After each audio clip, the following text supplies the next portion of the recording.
Welcome again to our podcast. We are so happy that you joined us again today. Look, we have something in store for you today. I am Linda Smith, and this is my husband, David Smith. Listen, and we are the Smiths. We are the retired party of Two. Hey, and we're glad that you're here with us today. Look, we would like to drop today some special news to you, some community efforts that we are doing. Look, and we have a special guest with us today, and we cannot wait to get started. We are retired?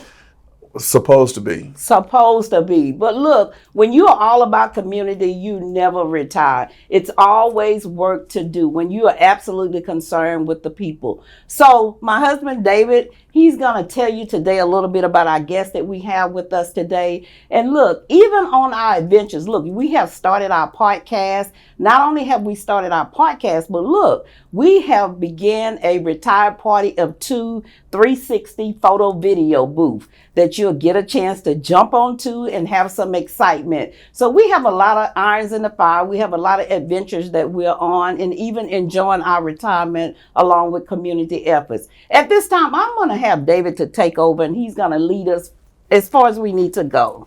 Thank you, Linda. I really appreciate that. She did a great job on the introduction. Don't forget to like, share, and subscribe, amen, to this YouTube. But let me tell you a little bit, since this is going to be a little different setup today. We have a nonprofit. It's called Houston Northeast CDC. And with that nonprofit, we do a lot of advocating. We do a lot of engagement, partnership in the community. But one of our mission is that we engage with the community and develop sustaining education and economic development. We believe that in underserved areas that we want to be able to empower people, amen, to do the things that they normally can't do or depend on others to do. And so that's why we kind of come in and do that in the community. So we're having an upcoming event. This is our 8th annual Jensen Jubilee Fall Festival. And the number 8 means new beginning. So we're looking for a new beginning this year. It's going to be held at Shady Lane Park. And that address is 10220 Shady Drive or Shady Street. It's on October the 15th. And it's going to be from 10 a.m. to 2 p.m. And it is free and open to the public. I am so excited and honored to have our guest on today. In fact, there'll never be another first. He's our first guest on our podcast. So We're excited to have him on here. It's Mr. Andrew Casas. He's the Senior Vice President of UTHealth and Chief Operating Officer of UT Physicians. And we welcome you to our podcast today, Mr. Casas. Thank you so much for having me. I really appreciate it. I didn't know I was your first guest, so it's an honor to do this. So Thank you for having me. Yes. Well, we really appreciate you being here, believe us or not. Absolutely. So let's kind of start this out about telling how do we even meet? How do we come together? How do we introduce ourselves? I may get the details a little wrong, but I think it all began around 2014, 2015. That's right. When UT Physicians started looking at how can we give back to the community, and we were looking in your area along the Jensen Drive area around, is that the right place to put a clinic, a medical clinic in an underserved area? Right. And I believe there were some focus groups that some of the employees at UTHealth teamed up with you and your church to find out where exactly is the right spot for this clinic. And so you jumped in, you helped us come up with what was the perfect space and spot to provide care in the Jensen area. Absolutely. Right. Well, look, it has been a great privilege, and we also thank you, and we appreciate that relationship. So one of the things I want to kind of talk about is what does partnership and what does your organization as a community, especially being a major university in the health profession, tell us again, how does your mission with our mission work together as we work in the community together? Kind of share that a little bit with us. Sure. Well, UT Health Houston is the health institution of the Houston area that has a clinical presence called UT Physicians. Right. And with that, we are a government agency. So like I'm a state employee, UT Health Physicians, faculty members are all state employees. And so we are part of the state. And part of that responsibility is the fact that we look in our community and figure out ways to give back for 2 reasons. One is we wouldn't be here if it wasn't for the members, the population, the community giving to the medical schools and the university. And in return, being a state institution, we have the responsibility to give back. And so that's what we focus on every day. And I think that was one of the main reasons why we came together. Absolutely, Right. absolutely. How important is that to you personally? I know you work for the state. I know that there's, policies, procedures, the state wants to do this for the community. But let's talk a little bit about how important is that to you? Well, I was born and raised here in the Houston area, not too far from here. St. Joseph Hospital is where I was born. Oh, wow. So both my father and my mother were public servants here. My father was a police officer, my mother a school teacher. So it's important. I've seen Houston grow. I've seen areas of Houston not only grow in a good way. I've seen areas of Houston that people forgot about. Yeah. Yes. And looking at some of the areas specifically when we started to focus in on areas of Houston, when I saw some of the areas that we said we're going to provide health care, that touched a very special part for me because I know some of the areas that I used to go around when I was a teenager. Yeah. Right. Okay, and now we're giving back. We're driving the same streets. I'm gonna steer off just a little bit. The Jensen Drive area, if you go back to the 1970s, there was a Wieners Brothers Yes. store there. Yeah. Absolutely. My father, as a police officer, that was his beat. Wow. And when I told him where we were putting one of our clinics, he was like, I used to drive up and down that street all the time. So he told me stories about Jensen, Cross Timbers, and all the Yeah. wonderful things that have happened here that he remembers. So it's personal for me, and I love to give back to the community. That's excellent. And you and I have talked about that. You're just a real deal. You're just down to earth, and you haven't forgotten where you come from. And I think Yes. that's so important to where we get elevated in life that we don't forget the bridges that crossed us over. And I can personally say that you Yeah. have been one of those individuals, and you and I have talked a lot, that you have not forgotten where you come from. And I think that's why your heart is Right. in the heart of the community. So that is to be appreciated. And one of the things I want to say is that how we appreciate you leading this, because if we don't have someone that's leading these institutions and organizations to bring Absolutely. these in these underserved areas, it just stays dormant and it just gets worse. There's no way that it can be enhanced. Agreed. One of the things I want my wife to share is maybe kind of talk about some of the partnership that we've done with UT.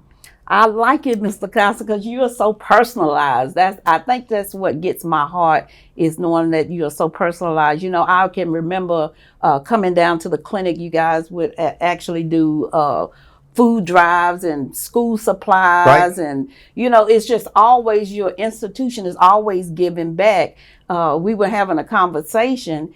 And when vaccines, the world was so uncertain. And when vaccines came out, we actually said, we're going to go back to our neighborhood. Yeah. We're going to go back to UT, and we're going to take our vaccines at UT. Right. So we literally drove all the way to your location, to our location on Jensen, and we actually took our vaccines together. So I appreciate even serving the area and serving the leaders too, because we need you guys too, just like within the area need you, we need you too. So Absolutely. I think our relationship works good together because we work better together. Why? Because we need each other. We need and each other. we both know that. Right. So Well said. Yes, exactly. Well So, said. And not only just with the vaccines, I mean, you look out beyond just the vaccines and health. You were able to provide backpacks and Correct. school supplies. Kind of talk about how did that come about? Yes. The backpack and school supplies. Sure. Well, through some I think we call them the PACs, the organizations that we meet with some of the leaders, we went out and said, we don't want to pretend like we know what's needed in the communities. Right. You need to tell us. And that was one of the things we found out, that so many of the children were going back to school and they didn't have the essentials that they needed. Right. So we pulled together, and I don't remember the number, but it was over 100 backpacks. Right. We had families come through, made sure they had all the school supplies they needed. We gave gift cards out. We even had some congresswomen come and hand out gift cards. So if Yes. they needed anything else beyond what we were able to provide, they could go to their local stores and buy what they needed so that the children were prepared for school and their Right. education. Even the little library that we share together. That's right. And keeping that stocked up, so even when individuals come to your office or come to the facility, they bring their kids, they can actually go into and pick up a book. Pick up a book. And read a book. And not Yes. even just the kids, even the adults. So Absolutely. that actually works good together too. Absolutely. Yeah. So That's a good point that you made about the little library, because oftentimes when people come into the community or you have patients, they don't feel comfortable when you come to like a UT Physicians. Right. But your office, especially the one on Jensen and Cross Timbers, it makes you feel at home. In fact, before you did the ribbon cutting, we were able to walk and tour the facility. And you had patients that could tour the facility. You had people just from the community. Hey, if you want to come in and come in and look at the facility. And your staff is excellent to us. We have members of our church who's a part of UT and that goes there and get their health care. And they say nothing but good things. So we are grateful to have you in our community. It kind of brings me up to another question I would like to have. How would you encourage other large organizations to collaborate and partner with in their own communities? How would you encourage those people to organization to do that? Well, I would say first of all, you need to do something to give back. Okay, but then make sure if you give back, you give it back in areas that truly need the help. Right. They're not there are zip codes in Houston that don't need the extra assistance. But we all know there are public websites you can go to find out exactly where I call them hotspots. Okay, hotspots that people are in desperate need for additional services. And do the research and make sure you put it in the right spot. Because if you don't, people will not recognize that you're actually giving back. Right. And that's what's important. If you don't give back, people are not going to support your organization in the long term. That's exactly. Absolutely. That is so true. What is UT's long-term future and as it relates to collaboration and partnering in the community? Do y'all have any plans of future partnerships, future collaborations? Sure. So right now, UT Physicians through UTHealth Houston, we have a little over 110 sites in and around the Houston area. We have areas in very well-covered areas in the Texas Medical Center, for example. And then we have clinics like Jensen and Acres Home in areas that are underserved. We plan to expand with more clinics, but we're going to do it in a very thoughtful way, which is let's not add where there's already a lot of care. Let's add where there's a lack of care. Right. And so we're planning to do what we're going to call UTHealth Houston hubs, which is big boxes, lots of specialty care from primary care, pediatrics, OBGYN, elderly care, which a lot of people forget about. Yes. Where we can have one-stop shop for the whole family to come in and get all their care. Excellent. We want free parking. We want laboratory. We want x-ray. We want imaging. We want all the services, one-stop shop. Yeah. We just opened up our first hub in the Bel Air area to sort of test the pilot out, and the patients absolutely love it. Well, how do we take that to other communities and do the same thing? That's excellent. We're in a growth mode. Is there anything as it relates to mental health in that hub? There is. We actually have, and I'm just going to use my cheat sheet here. For the Jensen Drive, for example, we have family medicine, internal medicine, pediatrics, adolescent care, occupational medicine, and then we have adult and pediatric psychiatry. Right. So that's very important because oftentimes people, when they need behavioral health services, they're afraid to go into a spot or a clinic that says psychiatry or behavioral health. It's like, I don't want that stigma of walking in that front door. But if you're going right back to the same clinic where you got your vaccine shot or your flu shot or your PCP, and in the same visit, you can go literally to the next exam room and have that visit with someone who can help you through some of the problems you're dealing with in life. That's the perfect spot. And that's our design. We have social workers, we have caseworkers, we have community health workers, all embedded to help people with as simple as, how do you balance a checkbook? Yeah. Some people don't think that sometimes creates frustration with some individuals who can't handle that. Right. What's the best way to shop? What's the best way to look for deals? We help people with all those things that you normally don't think about healthcare, but it does help holistically the whole person have and live a better life. Man, that is excellent. That's why it's so important to be able to socialize, introduce yourself, find out what the needs are in the community, and then collaborate in partnership together. Because that way you meet the lack, as you said. Don't enhance and keep building, build on the lack if that's what you're going to do. And so that is great. So look, Andrew, we really appreciate you being a part of this podcast and giving that information out. Thank you. We also appreciate you being the title sponsor for the 8th Annual Jensen Jubilee, as you've been in the past. It's a privilege. And it's a privilege to the community too. But we're able to provide resources to our community and in a way that it gives them dignity. And that's what we want to do. And scholarships. For our scholarships.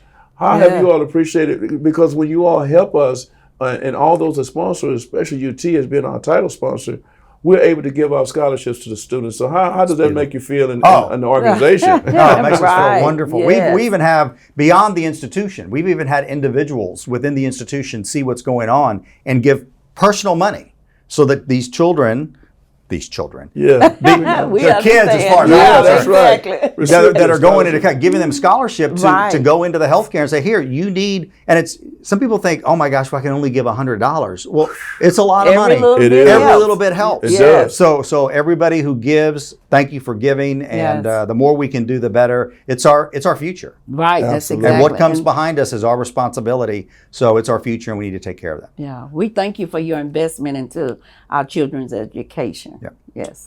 Well, Andrew, thank you. We have Mr. Andrew Casas, Thank Yes. who is the Senior Vice President of UT Health and also the Chief Operating Officer of UT Physicians. Thank you so much. We really appreciate it, and we're excited to have you today. Yes. And don't forget, we have our Jensen Jubilee coming up on October the 15th, 2022, and it's going to be at Shady Lane Park. That address is 10220 Shady, and it's the corner of Shady and Parker Road. It's going to be from 10 a.m. to 2 p.m. It's a free, fun event. So please come out. And guess what? We're also going to be giving out scholarships to some lucky students Yes. from Sam Houston High School is one of the schools, but as they are bringing these applications in, we're going to have 5 students going to receive scholarships. So we want to make sure that you come out, have fun, encourage those students, and just have a blessed time. So again, thank you so much, Andrew, for coming out and sharing with us. Any final words, Lady Smith? I just want to say, if you come out on October the 15th, we will have fun, fellowship, and a great time. So this event you do not want to miss. It's for a community effort, and it is free. Free for the So community. leave your wallets at home. Come out and let's have a good time. Let's touch each other and feel each other. We've been in such uncertain times, and this brings us back together again, that we can be community, because we are always better together. Yes. All right. Well, hey, we want you to come back again. Don't forget to like, share, and subscribe. And until next time, we'll see you later from the retired Party of 2. God bless.